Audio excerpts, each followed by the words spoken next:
بەردەوام بین لەگەڵ بینەرەکانمان ئەچینە لای تەوەری یەکەمی ئەمڕۆی پرۆگرامەکەمان کە باز لە مامەڵەکردنی کڕین و فرۆشتن ئەکەین لە ڕوانگەی ئاینی ئیسلامەوە و بە تایبەتیش لە مانگی پیرۆزی ڕەمەزانە چۆن ئێمە بتوانین ئەو مامەڵانەی کە هەمانە هەموو کڕیار هەموو فرۆشیار بە شێوازێک بێ لە شێوازەکان هیچ خەل و خەشێکی تیانە بێ و بتوانین بە شێوازێک بێ کە بتوانین هەردووکمان سوود بە یەکتر ببەخشین. لە ئاینی پیرۆزی ئیسلامە هیچ کاتێک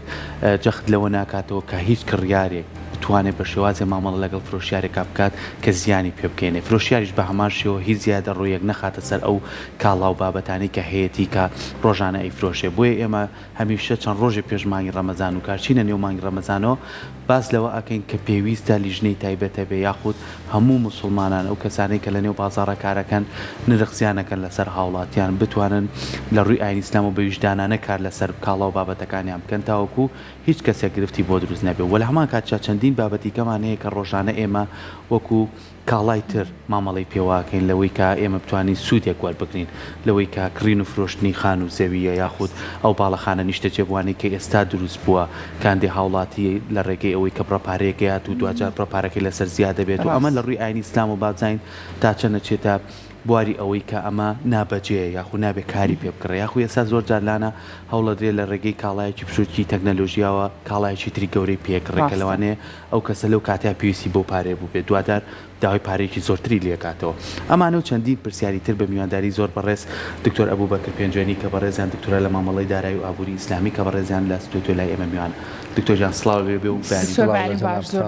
پیرۆزبایی مانگی ڕەمەزانیش سپاس گەورە. پیرۆزبایی مانگی ڕەمەزانمان هەیە بۆ هەموو مرۆڤایەتی مسلمانانی جیهان گەلی کورد بە تایبەتی هیوادارین کە مانگێکی پڕبەرەکەت بێ و ئاشتی و تەبایی باڵی خۆی بەسەر گەلی کورد بە هەموو پارچەکانیەوە بکێشەیشە بە هیوای دکتۆر ئێمە باسی کڕین و فرۆشتنەکەین و مامەڵەیەکە کە لە نێوان هاوڵاتیانە و ئێستا لە مانگی پیرۆزی ڕەمەزانێن لە ڕووی ئاینی ئیسلامەوە تا چەند جەخت لەسەرم بابەتاکرێتەوە کە هیچ کاتێک هەوڵ نەتێ ناهاوسەنجی دروست بێ هەم لە کڕیار هەم لە فرۆشیار بۆی کە بتوانین ئێمە سوود بە یەکتر بەخشین نەک زیان بێک بەخشین. بسم الله الرحمن الرحیم. بێگومان مۆزوعی مامەڵە داراییەکان بابەتێکی هەستیاریە و بربڕی پشتی گەشە پێدان و بەردەوامی ژیانی تاک و خێزان و کۆمەلگا و گەلانی دنیاە بە شێوەیەکی گشتی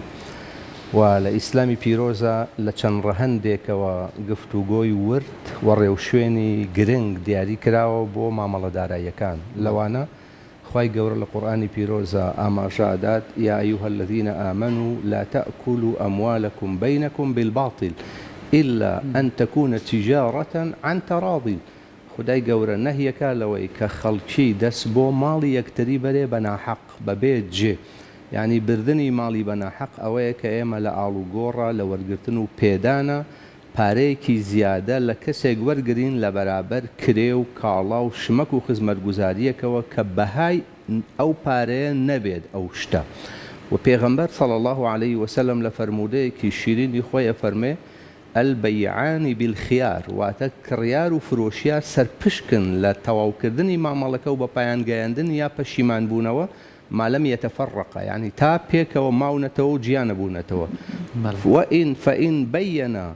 وصدق بورك لهما في بيعهما. ئەگەر ڕێک و ڕوون و شەفاف بوو مامەڵەکەیان و ڕازگۆ بوون لە یەگەڵ یەکتریە ئەوە خوددا بەرەکەت ئەخاتە ناو مامەڵەکەیانەوە. بەڵام وإن كتم وكذب محقت بركة بيعهما. ئەگەر درۆیان لەگەڵ یەکتری کرد لەسەر بنەمای فێڵ ویستیان ڕێکەوتن بکەن و هەروەها ڕاستیەکانیان شاردەوە ئەوە بێگومان ئەو مامەڵەیە پوچەڵ ئەبێتەوە و خوددا بەرەکەت هەڵەگرێت لە نێوانیانە. کەواتە گرنگە لە هەر مامەڵەیەکە ئینسان ئامادەگی ئەوەی هەبێت دەست بۆ گیرفانی بەرامبەرەکەی نەبا مەگەر لە بەرابەر پێدانی شتێک ئەو شتە کاڵایەکی بەرجەستەیە خزمەتگوزارێکی معنە خزمەتگوزاریەکی معنەوی و مادیە یا کرەیەکە لی وەرەگرێت کە پڕ بە پڕی ئەو پارەیە بێت و پارەکەش پڕ بە پڕی ئەو کاڵایە بێت. لە وەسفی پێشەوە عومەرە قسەیەکی زۆر جوان کراوە. هاوڵان ئەڵێن عومەر خوای لە ڕازی بێت پیاوێکی لەوە مهرەبانتر بوو کەس بخەڵەتێنێ و هەروەها لەوەی زیرەکتر و بلیمەتتر بوو کەس بتوانێ بیخەڵەتێنێ. ئەمڕۆ ئێمە پێویستمان بەم دوو چەمکەیە مهرەبانی بۆ نەخەڵەتاندنی خەڵک زیرەکی بۆ ئەوەی خەڵک نەمان خەڵەتێنێ. بەڵام بەداخەوە ئێستا کۆمەلگای ئێمە يعني لە ڕووی مامەڵە داراییەکانەوە مەترسی گەورە هەیە لە ڕاستیە داچوون و هەڵچوون و زەرەر و زیان لە خەڵک و دەستخەڕۆکردنی خەڵک یەکێکی تر لەو خاڵانەی کە زۆر گرنگە ئێمە قسەی لەسەر بکەین ئەوەیە کە یەکێک لە بەشی تایبەتی مامەڵە داراییەکان لە فقی ئیسلامیە و لە قانون و شریعەت بە شێوەیەکی گشتی پشت بە معاوەزاتەوە سێ ئاڵوگۆڕ واتە تۆ وەکو کڕیارێک بڕەپارەیەکت پێ ئەچیتە بازاڕ پێویستت بە چەند کاڵا و شمەک و پێداویستیەک هەیە لەم معاوەزات و ئاڵوگۆڕەی کاکرێت پێویستە لەسەر بنەمای عەدالەت بێت واتە تۆ چەند پارە ئەدەیت بۆچی لە بازاڕە تەرازوو دانراوە بۆچی لە بازاڕە مەتر دانراوە کێشانە و پێوانە بۆ ئەوەیە کە بە شێوەیەکی بەرجەستە هاوسەنگی دروستکەین تەرازوەکە بێنینەوە لەگەڵ ئەوەشە پێغەمبەر صلی الله عليه وسلم فەرمێ ئەگەر شتێکتان کێشا ئەگەر شتێکتان پێوە زین و ئەرجح یعنی ئەیکا بە ئەرکی فرۆشیارەکە کە بەقەدەر پارەکەی خۆت شتت بداتێ لە کوردەواریە پێی ئەڵێ سڵاوی کێشەکە بدەرەوە یعنی کێشەکە خۆی 1000 گرامە کیلۆیەکە بەڵام با ئەوەی تۆ 1010 گرام بێت بەو شێوەیە یعنی بۆ ئەوەی کە کڕیار دڵنیایی وەرگێ لەوەی کە فرۆشیارەکەی ڕاستگۆیە و سەرڕاستە باشە دکتۆر باسێکی ئەومان بۆ بکە ئەزانین لە ئێستاە شێوازی کڕین و فرۆشتن لە بازاڕەکانە چەند شێوازێکی جۆرا و جۆری هەیە یەکێک لەو بابەتانە قیستە کە ڕەنگە زۆر کەسە بێ بە شێوازی قیست کۆمەڵێک کەلوپەل و پێداویستی ژیانی خۆی هێنابێ بەڵام لێرە و لەوێش گوێبیستی ئەوە بین ئەم شێوازی قیستە لە ڕووی ئاینی پیرۆزی ئیسلامەوە ڕێگە پێدراونیە حرامە نابێ بەم شێوازە بێ زۆر کەسەیە بۆ نمونە مۆبایلەکانی دەستیان بە شێوازی قیستێنن ئەگەر بە شێوەی کاش بهێنێ بە نرخێکە بە شێوازی قیست بهێنێ بە نرخێکی ترا ئەمە هەر بۆ ئامێرە زیرەکان ناتەنەنات بۆ یەکەی نیشتە جێبوونەکانیش بە هەمان شێوازە ئەگەر تۆ یەکێکی نیشتە جێبوون بکڕیت بە کاش بە نرخێکی کەمترە لە چا ئەوەی کە تۆ بە شێوازی قیست بهێنی ئەم شێوازی مامەڵەکردنە لە ڕووی ئاینی پیرۆزی ئیسلامەوە ڕێگە پێدراوە یاخود ئەبێت چۆن و بە چ شێوازێک بێت بێگومان پرس و بابەتی ئەقسات درێژخایان کوردخایان مامناوەند لە 1 ساڵەوە بۆ 20 ساڵ تا 25 ساڵ ئێستا عالەمیەن باوی هەیە و دەنگ و باسی هەیە ئەم قستە درێژخایانە لە ڕووی شریعەتی ئیسلامیە و مەبدەئیەن دروست و ڕێگە پێدراوە لەبەر ئەوەی کە دوو جیهەتمان هەیە کە پێیان ئەوترێ عاقیدەین لە عەقدی بەیعەکەیە کڕیار و فرۆشیار و بە تایبەتی لە مۆزوعی بیناسازیە ئەچێتە چوارچێوەی ئیستثناعەوە یعنی بۆ دروستکردن لە چوارچێوەی مۆبێلات و تەسیسی ناوماڵ و ئەم شتانە ئەچێتە چوارچێوەی عەقدی ئیستثناع گرێبەستی بۆ دروستکردن لە گرێبەستی دروستکردنە لە ڕووی شریعەتی ئیسلامەوە دروستە نەشتەکە بوونی هەبێت ینی تەواو نەکراو بێت بەو معنایە مەصنوعەکە تەواو نەکراوە نەپارەکەش پێش وەختە درابێت کەواتە پشت بە چییە بەسین يعني ثمن و مثمن هەردووکی تەجیلە بێ هەردووکی وابەستەی زەمەنە بەڵام لە دیاریکردنی زەمانەکەیە شتێکمان هەیە پێی ئەوترێ شەرتی جەزایی شەرتی جەزایی بۆ نمونە تۆ ئەتەوێ ئەم ستۆدیۆیە کەسێک بۆت نۆژەن بکاتەوە بەڵام لەبەر ئەوەی تایبەتمەندی خۆی هەیە ئەم ستۆدیۆ داواکەی لە 15 ڕۆژە بۆت نۆژەن کاتەوە بڕی 200,000 دلاری ئەدەیتێ بەڵام ئەگەر 15 ڕۆژەکە بوو بە 20 ڕۆژ یا بوو بە 25 ڕۆژ 10% لە کۆی پارەکەی لێ بڕیت وەکو سزادانێک ئەمە هەیە بە شێوەیەکی گشتی جا من ئەمەیە ورتر لەسەر ئەم بابەتە قسە بکەم بە حکمیەوەی کە ئێمە زۆرێک لە گرێبەستەکانی یەکەی نیشتە جێبوونەکانمان بینیوە لە نێوان کڕیارەکەیە کە هاو نیشتیمانیەکەیە لەگەڵ خودی وەبەرهێنەکە خاوەنی پرۆژەکە یعنی نادادیەکی زۆر بەدی ئەەکەین لەم گرێبەستانەیە بۆ نمونە یعنی هاتووە باجی غەرامەی تەئخیری داناوە لەسەر پێدان و وەرگرتنی قستەکان کە لە شریعەتی ئیسلامی پیرۆزە مادەم من وەکو هاوڵاتیە بەشداریم کردووە لە یەکەی نیشتەجێ بوون لە پرۆژەی فڵانیە نابێ ئەو بەڕێزە غەرامەی تەئخیری بخاتە سەر من بە هەر هۆکارێ من دواکەوتنم هەبوو بەڵکو لە جیاتی دانانی غەرامەی تەئخیری کە من ئەبێ قستەکەم مانگانە 500,000 دینار بێ ملیۆنێک دینار بێ بەڵام ئەگەر 3 ڕۆژ دواکەوتم 50,000 ئیزافەکان لەسەر ئەمە لە ڕووی شریعەتی ئیسلامەوە پێ ئەوترێ غەرامەی تەئخیری لە قانونیش بە هەمان شێوەیە بەڵام لە شریعەتە حرام کراوە چونکە زیادکردنی هەر بڕەپارەیە لەسەر قەرزێک ئەبێتە ڕیبا و سوو. ئێمە قاعدەیەکی شەرعیمان هەیە کە هەم فەرموودەیە هەم قاعدە و قەواعدی فقهی و ئوسولیە كل قرض جر منفعة مادية مشروطة فهو ربا. كواتە لە بەرابەرە ئەو کەسەی کە دروستە شەرتی لەسەردا بنین و غەرامەی بکەین خودی خاوەنی پرۆژەکەیە. خودی خاوەنی پرۆژەکە لەبەرەوەی لە ڕووی تەواوکردنەوە ئێمە وابەستەکە بە 2 ساڵ بە 3 ساڵ بە 4 ساڵ بە 5 ساڵ ئەگەر هات و دواکەوتنی هەبوو کەمترین غەرامەی لەسەر خۆی داناوە. لە کاتێکە وەرگرتنی غەرامە لەو حەڵاڵە. بۆچی حەڵاڵە؟ چونکە ئەو لەسەر خودی مەصنوعەکە لەسەر تەواوکردن و پێدانی کلیل و ئامادەسازی بۆ پێشکەشکردنی یەکەی باڵەخانەکە شوقەیە یا ڤێلایە خانووە هەر چیەکەیە ئەبێ بیدا بەدەست ئەو کەسەی کە کڕیارە. بۆیە هەر غەرامەیەک لەسەر ئەو دابنرێ لە چوارچێوەی شەرتی جەزائیە ئەو دروستە کڕیار وەری بگرێ و لە ڕووی شەریعەت و قانونە بێ بچەسپێنرێ. بەڵام بەداخەوە زۆرینەی هەرە زۆری گرێبەستەکان زۆر نائینسافانە نادادانە داڕێژراون چ لە ڕێی وەبەرهێنەکانەوە چ لە ڕێی پارێزەرەکانیانەوە لەبەر ئەوەی عادەتەن کە کڕیار مەجبورە شەخصێکە کەسێکە لە ڕووی ئیمکاناتی داراییەوە لاوازە بارگرانیان خستۆزە سەری. بۆ نمونە لە دواکەوتنی قستێکە من بە ئەمانەتەوە ئەمەش بڵێم کە زۆرێک لەو بەڕێزانەی کە کاری وەبەرهێنانەکەن ئەگەر بەرامبەرەکانیشیان دواکەوتبێ غەرامەی تەخیریەکان تەنفیز نەکردووە. ئەما وەکو ئەمانەت بێڵێم و ڕازگۆیانە قسە بکەین لە مەوزوعەکەیە. بۆ نمونە $50 داناوە لەسەر 5 ڕۆژی دواکەوتنی قستەکەی جەنابەت کە $500. بەڵام کاتێ خۆی 3 مانگ 6 مانگ دواکەوێ $1000 داناوە. لە کاتێکە لەوە چێت تۆ کۆگایەکی گەورەی پارەت لەوێ هەبێ 3 دەفتەرت هەبێ 4 دەفتەرت هەبێ. ئێستا ئەگە سەرمایی شوقەکان بوو بێ یا وەبەرهێنەران بوو بێ بە دینار 50 ملیۆن دینارت لەوێ هەبێ. باشە 50 ملیۆن دینار و 500,000 دینار یعنی 100 ئەوەندەی ئەوە. بۆچی لەسەر خۆی بۆ ڕۆژێک بۆ نمونە 1000 دیناری داناوە بەڵام لەسەر من 500 دینار دانێ کە پارەکەی من 100 ئەوەندەی ئەوە. لەبەر ئەوە نادادیەک هەیە من پێشنیارەکەم کە ئەو بۆ بەرهێنە بە ڕێزانە بە شێوەیەکی گشتی لە بەرژەوەندی هەردوولا لەسەر بنەمای ئەو عەدالەت و دادپەروەری کەوتمان لەسەر بنەمای نەخەڵەتاندن و مێهرەبانی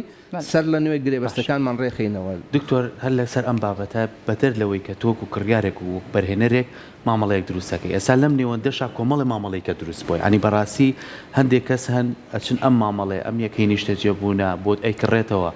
لەبەرەوەی لە کاتێکا کڕوێتیەوە ئەو کاتە بم بڕە بووە لە کاتێک کار 2 ڕۆژ ناخیانێ بەسەر یا بڕە پارێکی خاتە سەر ئەیاتەوە بە تۆ لە هەماکاکەت کاو لەوانەیە تو ئەو کەسا شوێنەی هەر نەدی بێ لەو مامەڵ ناتەن دروستاکە. ئەمە لە ڕووی ئاینی ئیسلامەوە ئەم ئاڵوگۆڕکردنی پارەیە لە ڕۆژێ بۆ 2 ڕۆژیان بۆ هەفتەیە تا چەند بێگومان ئێمە لە مەوزوعی کڕین و فرۆشتن لەبەرەوەی کە ئێمە شتێکمان هەیە لە شەریعەت یا لە ئەرکانی بەیع و مامەڵەیە پێوەترێ معقود و عەلەیهی کاڵایەکە خزمەتگوزاریەکە باڵەخانەیەکە شوقەیەکە مادەم مەوجود بێت بوونی هەبێت مامەڵە بەسەریەوە دروستە. بەڵام کێشە ئەساسیەکە چییە؟ کێشە ئەساسیەکە لێرە ئەوەیە کە خودی وەبەرهێنەکان سەرمایە پێویستیان لە بەردەسانیە و لە ڕووی وەکو بڵێ بەڕێوەبەرایەتی و دەستەی وەبەرهێنەران لە هەرێمی کوردستان بەداخەوە زۆر دەستیان شل کردووە و ڕێسا و یاساکانیان زۆر پەککەوتە و نەخۆش و دواکەوتون. ئێستا لە ناوەڕاستی عێراق و جنوبی عێراقە بە شێوەیەکی گشتی یعنی بۆ نمونە خودی وەبەرهێن مافی فرۆشتنی یەکەی نیشتەجێبوونینە تا ڕێژەی 20% تەواوەکە. بەڵام هێشتا کەس نازانێت زەویەکە لەکوێ تەرخان کراوە ئەو ڕیکلامەکات و بانگەشە بۆ خۆی ئەکات و خەریکی کڕین و فرۆشتن و سەودا و مامەڵەیە و خەڵکی ئێمەش بەداخەوە لەبەر ئەوەی کە وڵاتەکەمان وڵاتێکی وەبەرهێن نییە لە ڕووی گەشەی ئابووریەوە لە ڕووی پیشەسازیەوە لە ڕووی بوژانەوەی کەرتی کشت و کاڵیەوە لە ڕووی بوونی کۆمپانیا و دامەزراوەی پشکداری یاسایی حەڵاڵی دروستی سەرکەوتوو خەڵک ئەگەر بڕەپارەیەکی هەبێ مەجبورە ئاراستەی کە بە ڕێگای فرۆشتن و کڕین و کە لە 5 ساڵی ڕابردووە یعنی لە 2020ەوە تا ئێستا کرێ بڵێن یەکەی نیشتەجێ نرخەکەی 25% دابەزیوە لەبەر چەند هۆکارێکە گرنگترین هۆکارەکان ڕێژەیەکی زۆری ئەم پرۆژانە بوونیان هەیە و لە قۆناغی تەواوکاریان. بەشێکی دیکەی ئەوەیە کە خەڵکی خوار و ناوەڕاستی عێراق جاران کڕیارێکی باش بوون لە یەکەی نیشتەجێبوونە هەم بۆ بازرگانی هەم بۆ نیشتەجێبوونی خۆیان ئێستا ئەوان ڕویان کردوتە ناوچەکانی خۆیان لەبەر ئەوە ئێستا بە شێوەیەکی گشتی ئەوانەی کە بیانەوێ بازرگانی لە یەکەی نیشتەجێبوونا بکەن بە شێوەیەکی گشتی تەنانەت نووسینگەی عقاراتیش ڕوبەڕووی سستی و زەرەر و زیانێک بوونەتەوە. زۆر باشە دکتۆر بابەتێکی تر هەیە کە پێمان خۆشە لێرە ڕوونکردنەوە بۆ ئێمە بۆ بینەرە خۆشەویستەکانیشمان بێ نمونەیەک بینینەوە ئەگەر کەسێک بێت ئۆتۆمبیلێک بکڕێت بەڵام ئەم ئۆتۆمبیلە تۆ باست لێوە کرد ئەگەر کڕین و فرۆشتنەکە لە نێوان کڕیار و فرۆشیارا بوو لە نێوان دوو لایەنا بوو ئەوە ڕێگە پێدراوە بەڵام ئەگەر لایەنی سێم هاتە ناوە بۆ نمونە پێشەنگای ئۆتۆمبیلەکە تۆ ئەنێرێ بۆ بانکەکە اینجا بۆ نمونە بڕەپارەکە تایەتێت و یاخود ئەتوانی ئۆتۆمبیلەکە بێنی واتە ئەگەر لایەنی سێم بێتە ناو مامەڵەکەەوە ئاینی پیرۆزی ئیسلام ڕێگەی بم شێوازی مامەڵی کڕین و فرۆشتنەیە بێگومان ئەم بابەتێکی هەستیارە دەستان خۆش بێ ئەمە تەنیا بۆ مەوزوعی ئۆتۆمبیل نییە بێگومان بۆ زۆر بە هەمان شێوە بۆ کاڵا و بۆ لاپتۆپ و بۆ مۆبایل و بۆ مۆبیلات و شتەکانی دیکە شەروایە ئێمە دوو کەسمان هەیە کڕیار و فرۆشیارمان هەیە ئەگەر لایەنی سێهەم هاتە ناوەوە سەیری لایەنی سێهەمەکەین لایەنی سێهەم ئایا شخصیتێکی معنەویە یا شخصیتێکی زاتیە وەکو من و تۆ جاری وهەیە تۆ خزمەکەت هاوڕێکە دەڵێ من پارەم نییە تۆ خۆت سیارەیە بکڕە بیفرۆشەرەوە بە من یا ئەو سیارەیە لای فڵانە کەسە بیکڕە بیفرۆشەرەوە بە من ئەم دوو کەسە چ شخصیتێکی معنەوی وەکو دامەزراوەیەکی دارایی بانک بێ کۆمپانیای خزمەتگوزاری دارایی بێت یان کەسێکی دیاریکراو بێ ئەگەر کەسەکە خۆی قودرەتی کڕینی هەبێ بە شێوەیەکی فعلی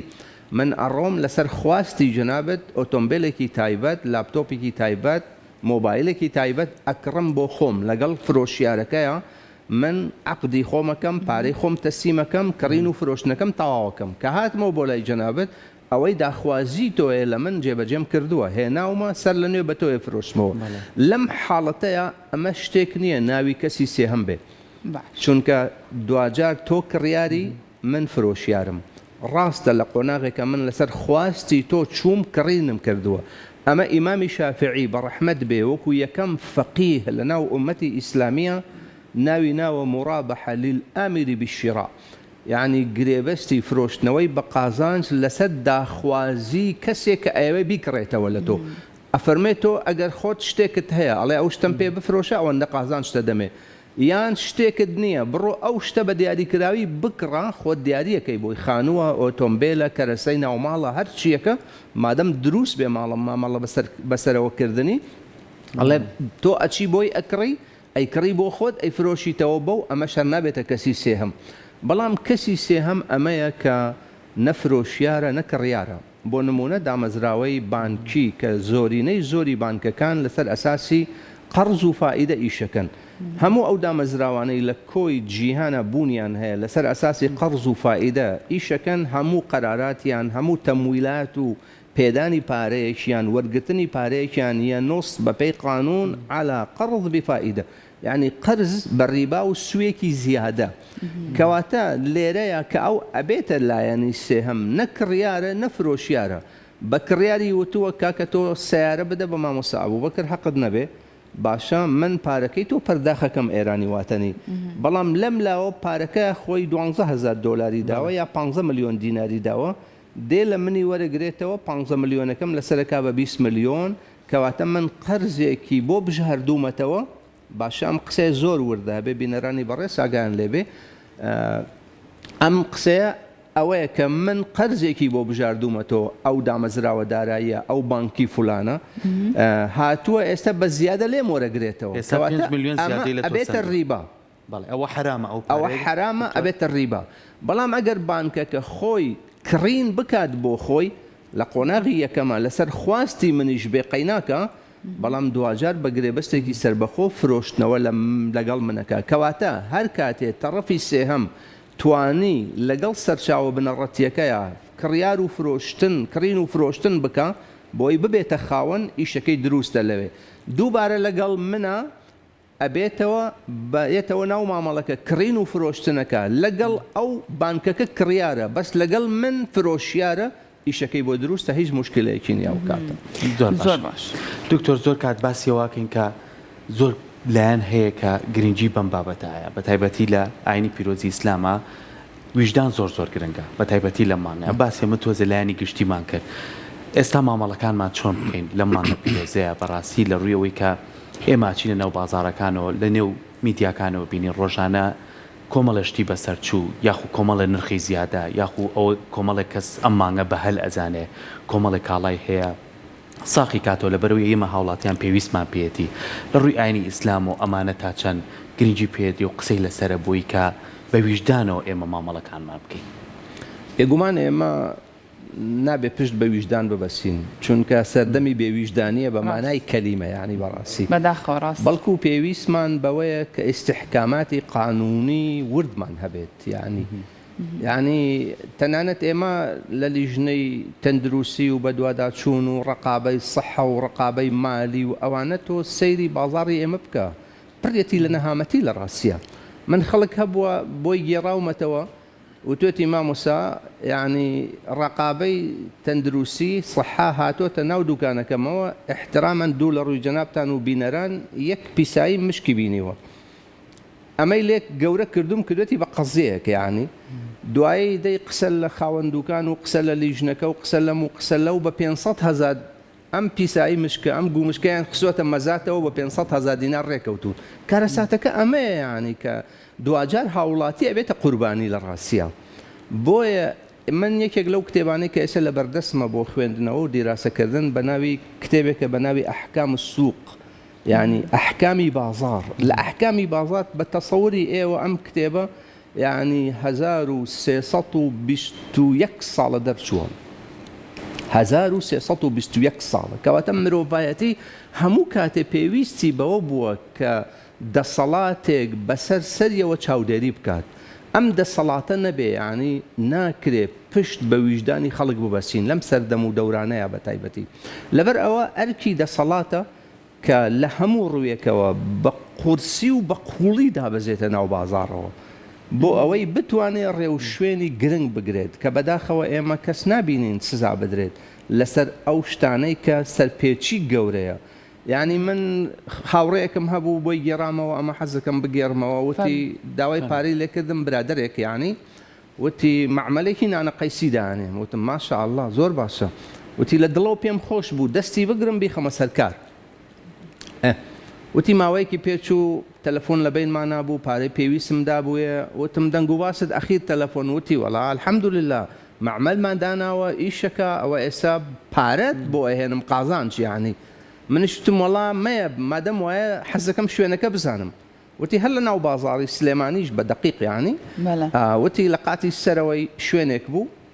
کە ڕۆشتم بۆ لای معمەلی نانە قەیسی تۆ بێ وەکو مەوادی فەلوخام ئەمە قەیسی و شکراوە ببینیت یعنی وتی کاتێک چوومە ژوورەوە سێرەکەم خورمای ترشاو دووسێ کەس خەریکی دەرهێنانی ناوکی خورمان عەجانەیەک خورما هاڕێ بەسەریەکە و وردیەکاتەوە دوای ڕەنگی تەیەکەن ڕەنگی قەیسی و ئەم شتەوتە ئەمە چیەکەی کاکە تۆ وتی وەڵا ئیتر ئەمە کاسبیە هەر ئاوایە ئەوانش کە نانە قەیسی دروستەکەن ومێدەوارین کە و بەڕێزانەی کە ئیشی جوانەکەن زویر نەبن لێمان یعنی وتی هەر تێک چوومتم کاکە بۆ خاتری خوا من تا ئەمڕۆ هێناومە بە پاکی بە ڕازگۆیی بە ئەمانەت پارێزی ویژدانەکەی کە تۆ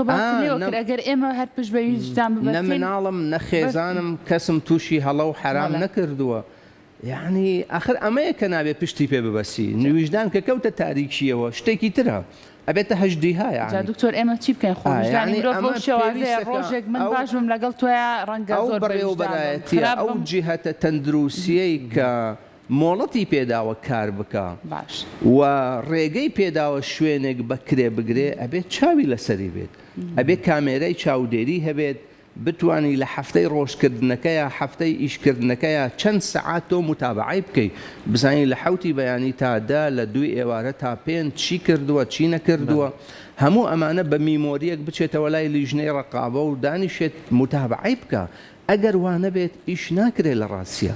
بۆیە ئەم بابەتانە بابەتێکی قورسن ئێمە لە دەورانی پێغەمبەرە صلی الله عليه وسلم پێغەمبەری خوا خۆی تەشریفی بردووەتە بازاڕەوە یعنی چۆتە بازار چاودێری بازاری کردووە دەستی کردو بە ناو دەخل و دانێکە خەلەیەکە کە دانراوە بۆ مامەڵەکردن سەیری کردووە لە ژێرەوە شێدار بەڵێ فەرموویەتی ئەمە چییە بە کابرای فرۆشیاوتوتی یا ڕەسوڵ الله ئەسابەت هوسەما ئەمە شەی ئاسمان لێیدا وەک بڵێ خۆی دەرباس کردووە لەوەی بەرپرسیارەتی هەڵگرێ پێغەمبەر سەڵم دەستی کردو بە ژێرەوەی خستۆتە سەرەوە و سەرەوەی خستۆتە ژێرە و فەرمووی ئیجعل هذا كهذا وهذا كهذا ئەمە ئاوا لێ بکە ئەوە ئاوا لێ بکە بە فرۆش کڕیارەکەت چاوەشە نەبێت یعنی ئەمڕۆ چاوەشەکاری لە براند و کوالێتیە لە نرخە لە بەسەرچوون و ئێکسپایر بوونە بە شێوەیەکی گشتی مەترسیەکی گەورەیە و بۆ کەسی بەکاربەریش خودای گەورە داوامان لەیەکە کە ئێمە هەم حەڵال بخۆین هەم طەیب بخۆین حەڵال وازحە حرامەکانە کاتە دەرەوە کە نابێ بخورێن و طەیباتیش ئەوەیە کە شتێکی باش بێ و دوجار بە سوود و کەڵک بۆ خاوەنەکەی بگەڕێتەوە لە ڕووی تەندروستیەوە. دەستەکانە خۆش پێ مامۆستا سپاس بۆ تۆ دکتۆر گیان سپاس بۆ ڕێنمایەکانە بەیوای ئەوەی کە هەمومان بتوانین مامەڵەکانمان تەندروست بێ مامەڵەکانمان بە شێوازێک بێ هاوسەنگ بێ کە هیچ گرفتێک بۆ هیچ کەسێکمان دروست نەبێت. دووبارە سپاس بۆ تۆ زۆر سپاس دکتۆر بۆ ئامادەبوونت مانجوو نەبێت. خۆشەویستان